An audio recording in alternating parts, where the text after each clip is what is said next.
Milk soap বার। এর milk lotion প্রতিবার গোসলের পর আমার ত্বক রাখে নরম ও মসৃণ। মেরিল মিল্ক সোপ বার।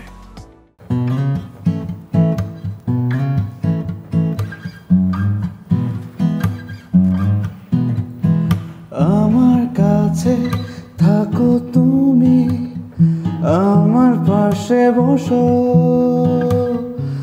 আমার মতো করে আমায় একটু ভালোবাসো। আমার কাছে থাকো তুমি, আমার পাশে বসো, আমার মতো করে আমায় একটু ভালোবাসো। জীবন দিলাম লিখে তোমায়, তোমাকে চাই আর কিছু নয়। বুক পুড়ে যায় হায় তৃষ্ণায়, হারাই যদি শুধুই পাই। জীবন দিলাম লিখে তোমায়, তোমাকে চাই আর কিছু নয়। বুক পুড়ে যায় হায় তৃষ্ণায়, হারাই যদি শুধুই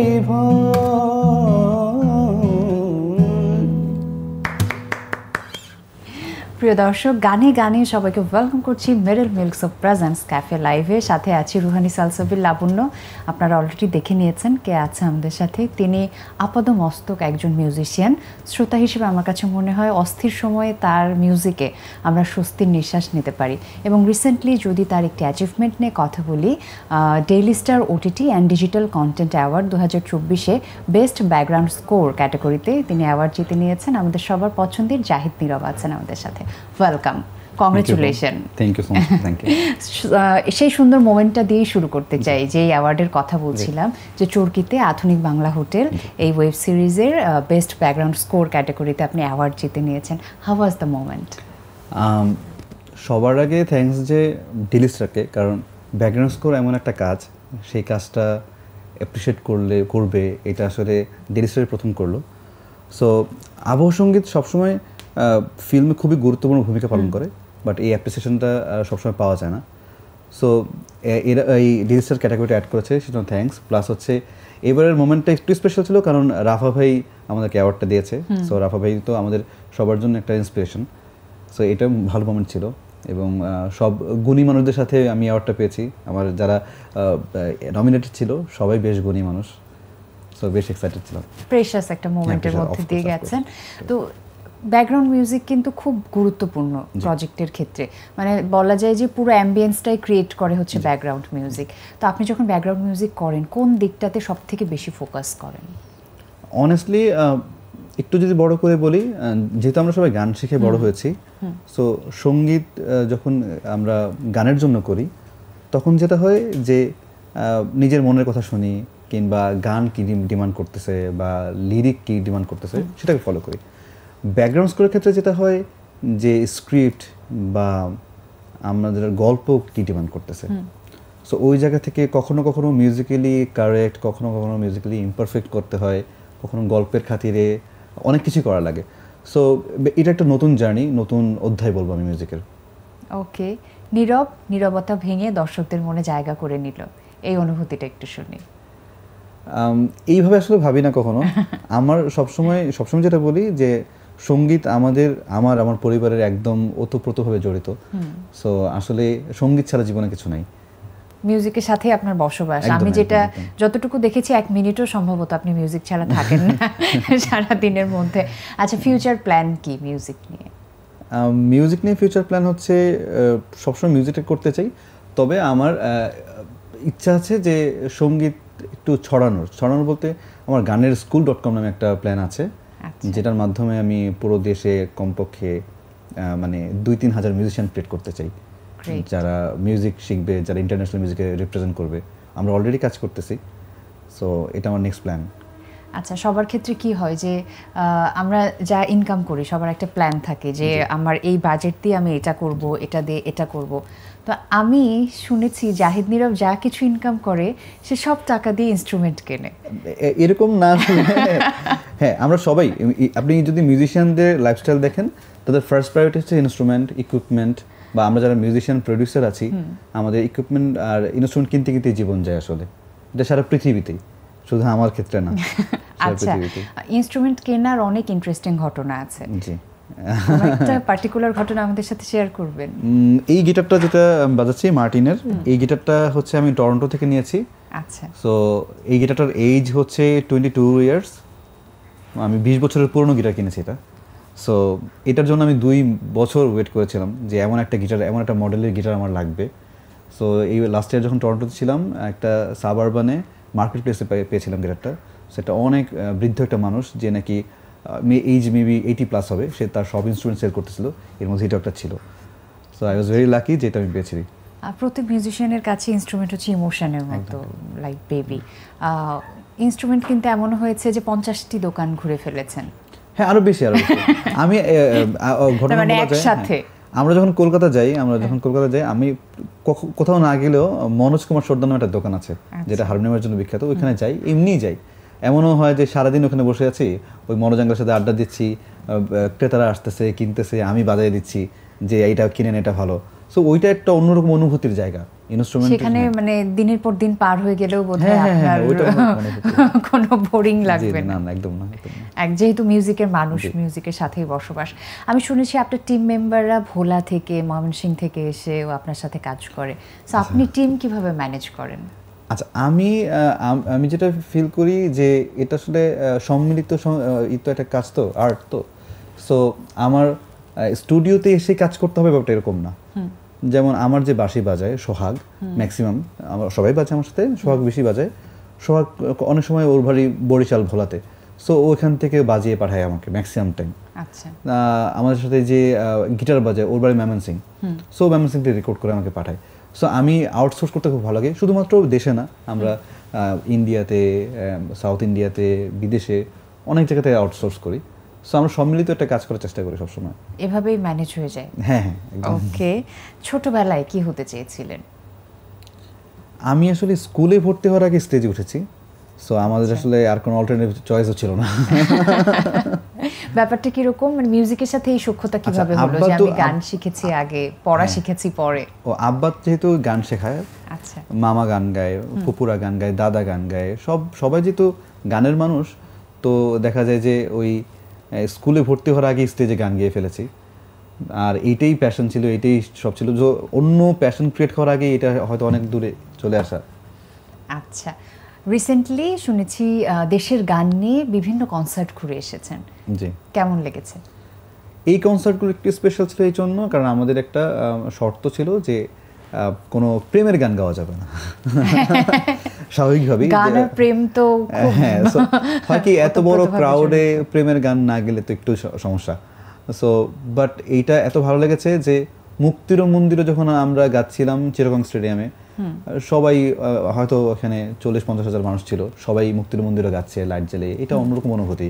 কিংবা আপনি যদি ধরেন মানিক মে এভিনিউতে আমরা পূর্ব দিগন্তে গাচ্ছি, কিংবা ধনধান্যে পুষ্পভরা গাচ্ছি, বা হাতির ঝিল অ্যাম্ফি থিয়েটারে আমি বাংলা গান গাচ্ছি, এই গানগুলো যখন হাজার হাজার দর্শক গায়, তখন মনে হয় না, দেশপ্রেম তো সবার মধ্যে আছে, আমাদের যদি একটু জ্বালিয়ে দিতে হয়। সো এটা অন্যরকম অনুভূতি ছিল। আরেকটা অনুভূতি বলবো যে মানিক মে এভিনিউতে আমার সাডেনলি মনে হইলো যে আমি একটু জাতীয় সঙ্গীতটা বাজাই গিটারে। সো আমি এক লাইন বাজালাম, এরপরে বাকি পুরো জাতীয় সঙ্গীতটা সবাই গাইলো। সো এটা অন্যরকম অনুভূতি, অনেক ভালো লাগে। ভীষণ দেশের প্রতি যে আবেগ, অনুভূতি, মিউজিকের সাথে তো সেটা খুব ভালোভাবে রিলেট করা যায়। সেটা যখন মিউজিক দিয়ে মানুষের কাছে পৌঁছায়, সেই অনুভূতির জায়গাটা আসলে অন্যরকম হয়ে যায়, তাই না? আচ্ছা, অ্যাক্টর অ্যাক্ট্রেসদেরকে যখন আমরা জিজ্ঞাসা করি যে নাটক, ফিল্ম, ওটিটি, এই তিনটি মাধ্যমে অ্যাক্টিং করার ক্ষেত্রে কি কি ডিফারেন্স তারা আসলে খুঁজে পায়? সো যেহেতু আপনি ব্যাকগ্রাউন্ড মিউজিক করেন, তো এই তিনটি বিষয়ের ক্ষেত্রে আপনি কিভাবে আসলে ডিফারেন্সিয়েট করেন? যদি আমি তিনটা ভাগ করি, বিজ্ঞাপন, গান আর ব্যাকগ্রাউন্ড স্কোর, তিনটা যদি ভাগ করি, সেক্ষেত্রে বিজ্ঞাপনের ক্ষেত্রে পুরোটাই ক্লায়েন্টের চয়েস, যেটা তার প্রোডাক্টের সাথে যায়, সেভাবে যেটা সে সেল করতে চায়, যে ওয়েতে সেল করতে চায়, সেটাই সাপোর্ট দিই আমরা। গানের ক্ষেত্রে নিজের কথা শুনি, নিজে যেটা ভালো মনে করি, বাকি সবার কাছ থেকে ফিডব্যাক নেই, বাট নিজে যেটা বুঝি সেটাই করি। আর ব্যাকগ্রাউন্ড স্কোর ক্ষেত্রে গল্পের প্রায়োরিটি সবচেয়ে বেশি থাকে, যে গল্প কি ডিমান্ড করতেছে, ডিরেক্টরের সাথে অনেক ডিবেট হয়, এক একজনের পার্সপেক্টিভ নিয়ে আলাপ হয়, দেন একটা কনক্লুশনে আসি আর কি। ওকে, আমরা গানের গল্প আরও শুনবো, একটা ছোট্ট ব্রেকের সময় হয়ে গেছে, ব্রেক থেকে ঘুরে আসি। প্রিয় দর্শক, আপনারা দেখছেন Meril milk soap bar presents cafe live. ছোট্ট একটি ব্রেক নিয়ে নিচ্ছি, ব্রেকের পর আবার দেখা হচ্ছে। আশা করছি কোথাও যাবেন না, সাথেই থাকবেন। মেরিল মিল্ক সোপ বার এর মিল্ক লোশন প্রতিবার গোসলের পর আমার ত্বক রাখে নরম ও মসৃণ। Meril milk soap bar. ব্রেকের পর সবাইকে ওয়েলকাম করছি আরও একবার। আপনারা দেখছেন Meril milk soap bar presents cafe live. Ruhani Salsabil Labonno আপনাদের সাথে আছি, আর আমার সঙ্গে আছেন আমাদের সবার পছন্দের musician Zahid Nirob. Welcome back. আচ্ছা, একটু ফিউচার প্ল্যান নিয়ে আবারও শুনতে চাই যে আগামীতে কি আমরা নিয়মিত আপনার গান পাবো? গান তো গেয়ে যাবো ইনশাল্লাহ। আমাদের নতুন স্টুডিও সাউন্ড অফ সাইলেন্স, ওইখানে আমরা লাইভ মিউজিকের জন্য বেশ বড় একটা স্টুডিও করেছি। আচ্ছা, তো আমাদের প্ল্যান হচ্ছে সারা পৃথিবী থেকেই, যেটা অলরেডি অ্যাব্রোডে শুরু হয়ে গেছে, যে লাইভ মিউজিক কমে যাচ্ছিল, সবাই প্রডিউসিং বেস মিউজিক হচ্ছিল, যে কোনো অনুষ্ঠান রেকর্ড করার পরে আবার রি রেকর্ড হচ্ছে, হয় না, অনেক বেশি পারফেক্ট করার চিন্তা। সো আমরা আসলে একটা প্ল্যান করছি যে আমরা ইমপারফেক্ট মিউজিক করবো, একটু লাইভ যেটা ফ্লোতে আসে। আচ্ছা না, অনেক খুব বেশি পারফেক্ট হওয়ার চিন্তাটা আমরা একটু মাথা থেকে সরিয়ে নিয়েছি। সো ওই জায়গা থেকে আমরা বেশ কিছু গানের প্ল্যান আছে, বেশ কিছু প্রজেক্টের প্ল্যান আছে, এবং আমি পুরো দেশ ঘুরতেছি, দেশের বিভিন্ন জায়গায় বিভিন্ন ধরনের গান শুনতেছি, সেই গানগুলো হয়তো প্রডিউস করব। ওকে, অনেক কমপ্লিকেটেড কোয়েশ্চেনের আনসার কিন্তু হতে পারে নীরবতা, সেটা একটা বড় উত্তর, তাই না? তো এই যে সাউন্ড অফ সাইলেন্স, নীরবতা কিন্তু কথা বলে, একটু পেছনের গল্পটা শুনি নামকরণের। দুইটা ফিলোসফি ছিল। সাউন্ড অফ সাইলেন্স যেহেতু ওই নীরবতার একটা সম্পর্ক আছে, এটা একটা ফিলোসফি। আরেকটা হচ্ছে SOS, সাউন্ড অফ সাইলেন্স, মানে ইমার্জেন্সি। মানে আমাদের যেটা হয় স্টুডিওগুলোতে যে ভাই আজকেই লাগবে মিউজিকটা, সবাই আজকেই লাগবে। সো এই ইমার্জেন্সি বেস করার জন্য SOS শর্ট ফর্মটা ছিল, দুইটা মিলে এই নামটা। আসল কথাটি তো বললেন না। কোনটা? নিজের নামটাকে। ও হ্যাঁ, ওটা তো ফার্স্ট প্রায়োরিটি ছিল, সাইলেন্সের সাথে মিলিয়ে। হ্যাঁ। আচ্ছা, ব্যক্তি জীবনে আইডলকে? পার্টিকুলার আইডল নাই আসলে। যেমন যেহেতু আমি অনেক কিছু করি, গিটার বাজাই, পিয়ানো বাজাই, গান করি, সো অনেক ধরনের অনেক মানুষ আইডল, বাট অনেক ইন্সপিরেশন আছে। যেমন গান গাওয়াতে ওস্তাদ মেহেদী হাসান, গিটার বাজানোতে ইমন ভাই, পিয়ানো বাজানোতে হয়তো লুডভিকো। সো অনেক ধরনের অনেক অনেক অনেক ইন্সপিরেশন আছে আসলে। কারো পার্টিকুলার কারো নাম বলতে পারবো না। এরকম থাকে না যে কাউকে ফলো করা হয়, তার মিউজিক ফলো করা হয়, এরকম কেউ নেই? ভালো মিউজিক শুনি, নতুন মিউজিক শুনি, প্রচুর মিউজিক শুনি, অনেক ইউনিক মিউজিক শুনি। কাদের মিউজিক সবথেকে বেশি শোনা হয়? দুইভাবে মিউজিক শুনি আপু। যেমন যদি কাজের জন্য শুনি, সেটা তো শোনা হয় ধরেন শেখার জন্য। নিজের শান্তির জন্য হচ্ছে ওল্ড স্কুল শুনি, লাইক মেহেদী হাসান, লাইক নজরুলগীতি, এরকম। ওকে, গায়ক নাকি কম্পোজার, কোন পরিচয়টা আপনার বেশি? মিউজিশিয়ান আপু, মিউজিশিয়ান, আপাতমস্তক মিউজিশিয়ান। সুর যেখানে আছে আমরা আছি, সেখানে গায়ক হিসেবে হোক, গিটারিস্ট হিসেবে হোক, কম্পোজার হিসেবে হোক, আছি। আচ্ছা, নিজের আলাদা ক্যারিয়ার তৈরি করতে গিয়ে কি চিরকুটকে বিদায় জানানো? আমার মনে হচ্ছে যে জীবন তো একটাই, সো এই জীবনে তো সব করতে হবে। সো এই জন্য চিরকুট তো দীর্ঘ সময় ছিলাম, 10 বছর ছিলাম। সো এখন ওই যে গান, আমরা দেখেছি যে সুমি আপুর বার্থডেতে আপনি বিশাল একটা স্ট্যাটাস দিয়েছেন। সো ganerschool.com নিয়ে একটু কাজ করার ইচ্ছা, বিভিন্ন নতুন নতুন আর্টিস্টদের নিয়ে কাজ করার ইচ্ছা। সো এই কারণেই আসলে একটু নতুন কিছু, নতুন চ্যালেঞ্জ না নিলে তো আসলে নেক্সট স্টেজ কি আসলে দেখতে পাবো না। আচ্ছা, যারা নিয়মিত শ্রোতা চিরকুটের বলি বা জাহিদ নীরবের বলি, তাদের কিন্তু মনে একটা প্রশ্ন যে কি কারণে সে চিরকুট থেকে চলে এসেছে বা কি, এটা একটু দর্শকদের জন্য ভেঙে বলবেন? ওই যে বললাম যে আরও নতুন কিছু করতে চাই, নতুনভাবে করতে চাই। যেমন আমি একটা উদাহরণ দিই, গত পরশুদিন আমি নরসিংদীতে গিয়েছিলাম। নরসিংদী মঞ্জু মামা নামে একজন ট্রান্সজেন্ডার আর্টিস্ট আছেন, যে খুব ভালো ফোক গান করে। সো ওনার কাছে প্রায় 2000 গান আছে যেগুলো রেকর্ড হয়নি। সো এই যে এক্সপ্লোর করা, সো এই এক্সপ্লোরগুলো করতে চাই। ganerschool.com ধরেন আরেকটা ব্যাপার হচ্ছে যে এখন আধুনিক যেই সঙ্গীত, সেই সঙ্গীতটা শেখার মতন স্কুল, কলেজ, সিলেবাস কোনোটাই আমাদের এখানে নেই। সো ওই জায়গায় একটু সময় দিতে চাই। একটা সিলেবাস করতেছি যে কীভাবে মানুষ গান শিখবে। সো এই জায়গাগুলোর জন্য আসলে ব্যান্ড করে তো ব্যান্ডে অনেক ওরা একদম আলাদাই একটা জগৎ এবং আলাদা কি বল আইডেন্টিটি। আচ্ছা, আপনি খেয়াল করেছেন কিনা আমি ইন্ট্রোতে বলছিলাম যে আপনার মিউজিকে শ্রোতা হিসেবে আমার কাছে যেটা মনে হয় যে আমি স্বস্তির নিঃশ্বাস নিতে পারি। তো এরকম তো অনেকেই আপনাকে অনেক রকমের রিয়াকশন জানায়, ভালো লাগা, তার অনুভূতিগুলো জানায়। কার জানানো অনুভূতি আপনার মনে দাগ কেটে আছে? কার জানানো বলতে অনুভূতিটারই গল্প শুনবো, মানে কিভাবে সে প্রকাশ করেছে তার অনুভূতি। আমার আসলে গানের শ্রোতা খুবই কম। গানের শ্রোতা কম কেন? কারণ আমি গান গাই খুব কম মানুষের সামনে। যারা গান শোনে তারা ম্যাক্সিমাম মিউজিশিয়ান। হয় না যে আমার স্টুডিওতে যারা গান করতে আসে, ধরেন কনাপু আসলো, কনাপু নির্বাট তুই গান শোনা, কোনালাপু আসলো তুই গান শোনা, ন্যান্সি আপু আসলো যে তুমি গান করো। তো এই যে যারা আর্টিস্ট আছে তারা যখন বলে নীরব তুই গান শোনা, তখন খুব ভালো লাগে যে আচ্ছা ঠিক আছে। তারা নিশ্চয়ই প্রশংসা বাক্য শোনায় আপনাকে, তো তাদের কারো একটা প্রশংসা বাক্য একটু শুনি। আমি ন্যান্সি আপুর একটা ঘটনা বলি। ন্যান্সি আপুকে আমি কল দিয়েছিলাম 2021-এ ক্লোজ আপ কাছে গল্প একটা গান গাওয়ার জন্য।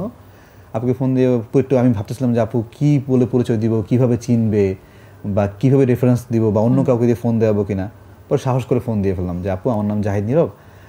তো আপু বললো যে হ্যাঁ নীরব আমি আপনার গান শুনেছি। ও আপু আমাকে জাহিদ বলে, জাহিদ আপনি আপনার গান শুনেছি, আপনার পরদেশি মেঘ গানটা খুব সুন্দর হয়েছে, আমি প্রায় গানটা শুনি। সো ইট ওয়াজ লাইক আমার জন্য খুবই প্রেশাস ছিল, কারণ ন্যান্সি আপু আমার জন্য হয় না যে আমরা যখন মফস্বলে মিউজিক করি তাদের গান শুনেছি, শিখেছি, গেয়েছি। সো এটা অনেক বেশি প্রেশাস ছিল। একেবারে আমরা একদম শেষ দিকে চলে এসেছি। তো যেহেতু আজকে গানের মানুষ, সুরের মানুষ আমাদের সাথে আছে, সঙ্গে করেই বিদায় নেব। আমি একটু কথায় কথায় দর্শকদের থেকে বিদায় নিয়ে নিই, তারপর আপনার একটি গান দিয়ে আজকে শেষ করব। প্রিয় দর্শক, এই ছিল আমাদের আজকের Meril milk soap bar presents cafe live. আশা করছি সময়টা সুন্দর করতে পেরেছি। আজকের মতো আমি রুহানি সালসাবিল লাবণ্য বিদায় নিয়ে নিচ্ছি। ক্যাফে লাইভে আবারও দেখা হবে। চলুন গানে গানে বিদায় নিই। নজরুলগীতি করছি।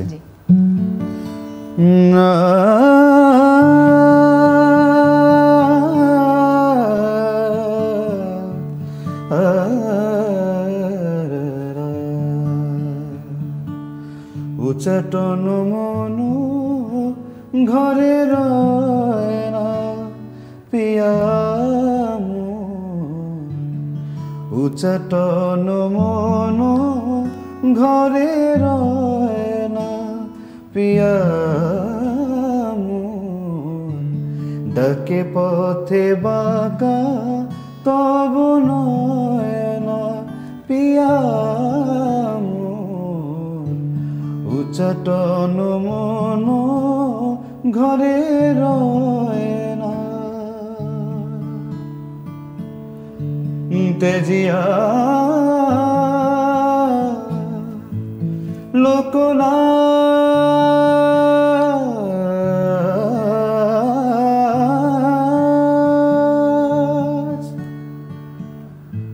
সুখ সাধ গৃহ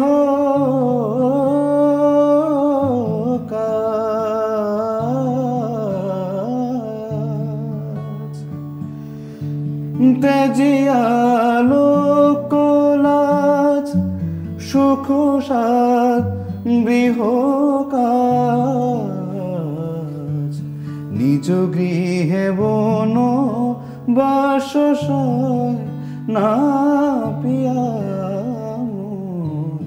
উচ্চাটন মন ঘরে রয় না পিয়া, উচ্চাটন মন ঘরে রয় না।